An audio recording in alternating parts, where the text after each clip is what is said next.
High সবাইকে, এসে গেছি নতুন ভিডিও নিয়ে।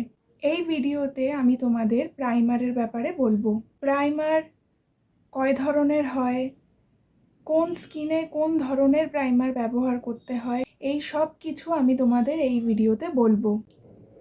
এই ভিডিওটা যদি তোমরা ইউটিউব থেকে দেখো তাহলে আমার ইউটিউব চ্যানেলটাকে সাবস্ক্রাইব করে দিও। যদি ফেসবুক থেকে দেখো তাহলে আমার ফেসবুক পেজটাকে ফলো করে দিও। যদি ইনস্টাগ্রাম থেকে দেখো তাহলে আমার ইনস্টাগ্রামে ফলো করে দিও। তাহলে চলো ভিডিওটা শুরু করা যাক।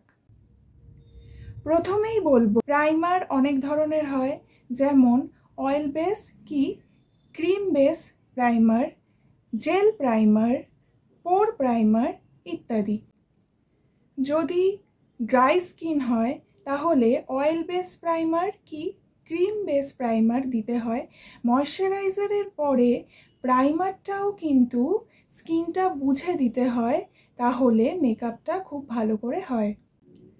যদি স্কিনটা অয়েলি হয় তাহলে এমন প্রাইমার ব্যবহার করতে হয় যাতে স্কিনটা আরও অয়েলি না হয়।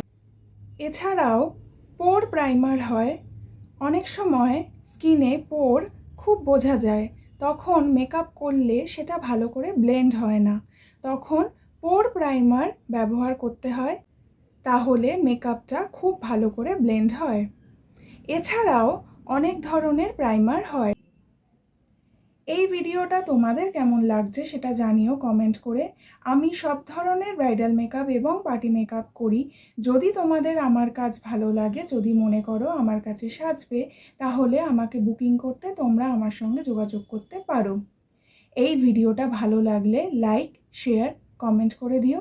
তোমরা আর কি ধরনের মেকআপের ভিডিও চাইছো দেখতে সেটা জানিও কমেন্ট করে। চেষ্টা করব তোমাদের কমেন্ট দেখে সেই ধরনের মেকআপের ভিডিও করতে।